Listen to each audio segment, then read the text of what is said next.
Il arrive que plusieurs strates de l'expérience se conjuguent et que le même phénomène puisse être observé à des étages et dans des registres différents. Plusieurs strates donc, celle de la névrose obsessionnelle bien sûr, celle de la pulsion de mort, celle de l'histoire, de la société. Ce que je veux parler ici, puisque plusieurs événements sont arrivés sur mon bureau de façon concomitante et me font rapprocher plusieurs choses en une seule. La chose, c'est l'effacement. D'un point de vue général, il y a eu de l'effacement, par exemple, quand les nazis ont compris que la guerre était perdue ou en voie de l'être, ils ont beaucoup travaillé à faire disparaître leurs archives, à les brûler, notamment. Eux qui avaient consigné dans d'énormes registres tout ce qu'ils faisaient, dans une logique de gestion bien connue, ils se sont bien dépêchés d'effacer. La pulsion de mort, donc, elle est là. C'est pas simplement de tuer les gens, de les exterminer, c'est d'effacer les traces qu'ils ont laissées, de faire place nette, d'essayer d'accomplir un fantasme, forcément c'est impossible, ce fantasme où l'autre n'a pas été, où celui que l'on haït n'a jamais existé.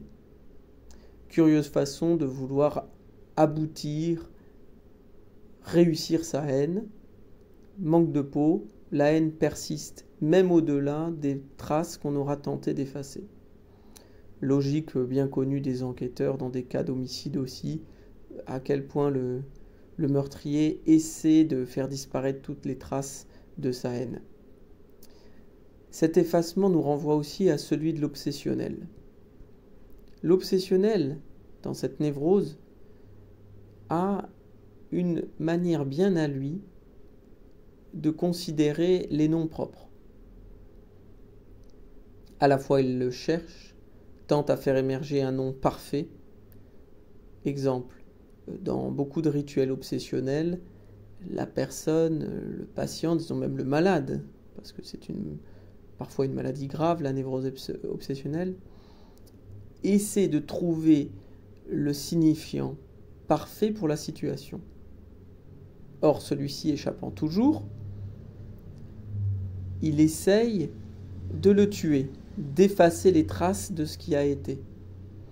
Donc on a souvent dans la clinique de l'obsessionnel des personnes qui s'efforcent d'effacer les traces qu'ils ont laissées.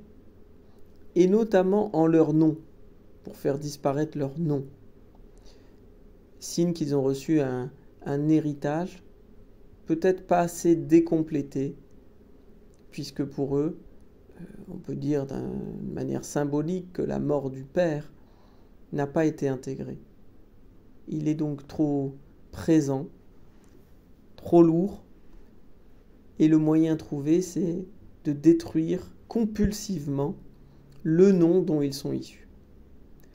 Donc on observe là, dans ces petits épisodes-là, qui ont tous été pour moi concomitants, à quel point l'effacement des noms est une manière d'effacer la mémoire elle-même pour qu'elle ne puisse plus nous rappeler à elle.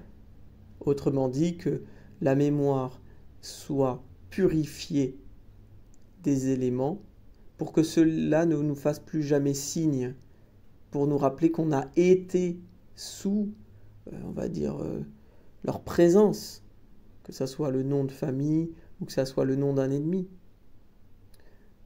Il a été et il faut l'intégrer à la vie.